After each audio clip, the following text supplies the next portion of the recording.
અમદાવાદના દરિયાપુરમાં આઈ લવ મોહમ્મદના પોસ્ટર લાગ્યા। દરિયાપુરમાં કડિયા નાકા પાસે લાગ્યા પોસ્ટર। જુહાપુરામાં પોલીસે પોસ્ટર હટાવ્યા હતા। વિવાદ ન થાય તે માટે પોસ્ટર હટાવ્યા હતા। હવે દરિયાપુરમાં શું થશે તે મોટો પ્રશ્ન છે। તો ગઈકાલે લાગેલા પોસ્ટર તો પોલીસે હટાવ્યા હતા, પરંતુ હવે અમદાવાદના દરિયાપુરમાં પણ પોસ્ટર લાગ્યા છે। ત્યારે હવે પોલીસ ક્યાં ક્યાં પહોંચશે તે પણ એક સવાલ થઈ રહ્યો છે, અને પોલીસ આ આખો જે મામલો છે તેને કેવી રીતે પોતાના કબજામાં લેશે તે પણ સવાલ થઈ રહ્યો છે, અને પોલીસ કેવી રીતે શાંતિ બનાવી રાખશે તે પણ સવાલ થઈ રહ્યો છે। કારણ કે આજે અમદાવાદના દરિયાપુરમાં પોસ્ટર્સ લાગ્યા છે તે બાબતે સવાલ થઈ રહ્યો છે। વિવાદ ન થાય તે માટે પોસ્ટર્સ ગઈકાલે હટાવ્યા હતા।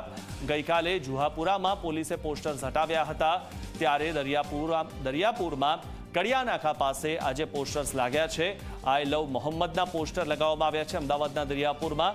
ત્યારે હવે પોલીસ કઈ કઈ જગ્યાએ પહોંચશે, કારણ કે આ પોસ્ટર્સનો જે વિવાદ છે તે એક બાદ એક વકરી રહ્યો છે। ગાંધીનગરથી ગઈકાલે અમદાવાદ આ પોસ્ટરનો વિવાદ આવ્યો। જુહાપુરામાં પોસ્ટર્સ લાગ્યા, જેમાં કોઈ વિવાદ ન થાય એટલા માટે પોલીસે તેને હટાવ્યા। ત્યારબાદ એ પોસ્ટર વિવાદ જે છે તે દાતા સુધી પહોંચ્યો, કચ્છના અંજાર સુધી પહોંચ્યો, અને આજે અમદાવાદમાં જે ગઈકાલે જે જગ્યાએથી પોસ્ટર હટાવ્યા હતા, ત્યારે આજે દરિયાપુરમાં કડિયા નાકા પાસે પોસ્ટર્સ લાગ્યા છે। જુહાપુરામાં પોલીસે ગઈકાલે પોસ્ટર હટાવ્યા હતા, જે આપણે સમાચારોમાં જોયું હતું ઝી 24 કલાક પર।